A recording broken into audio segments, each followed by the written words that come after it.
every thought creates an action that will create a consequence. There are a lot of things that are beyond our control. But what you do have control over is how you react to whatever happens in your life.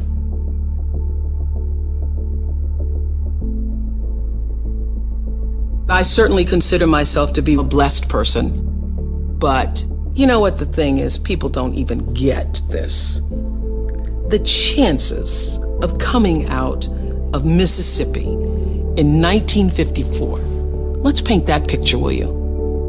Mississippi, in the time I was born, was the most racist state in the United States. You don't want to be caught after dark if you're a black person in Mississippi. It had absolutely no regard for your humanity. Didn't even think you were human.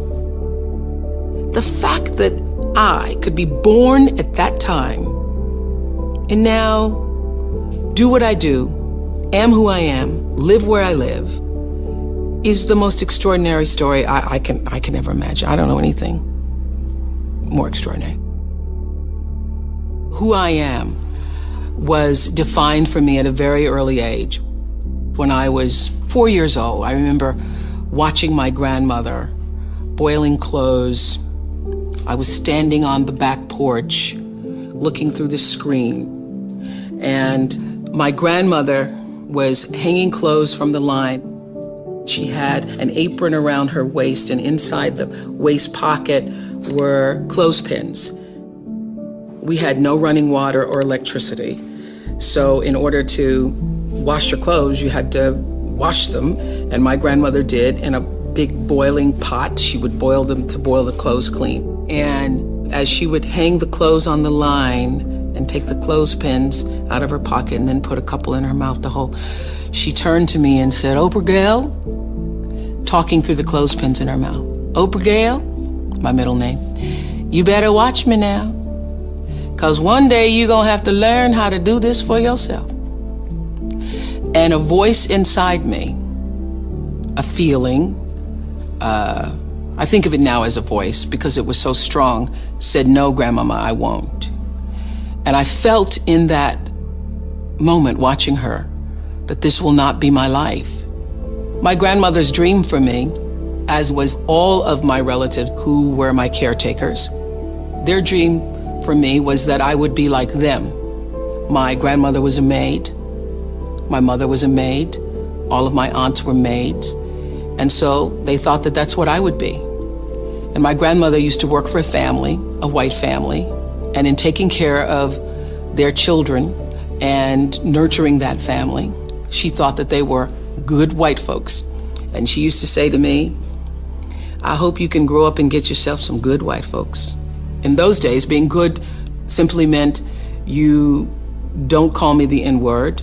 You give me some level of respect. I still have to go to the back door, and I'm still treated as a second-class citizen, but I'm not degraded personally by you. So she wanted me to grow up to have some good white folks, and I often think that I wish she had seen that I did grow up to get a lot of good white folks working for me. She would not have believed it. The life that I lived, my grandmother would not have imagined possible for me.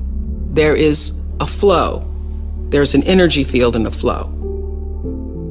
That is also happening with us as human beings. We just haven't figured out what that is yet or how to channel it.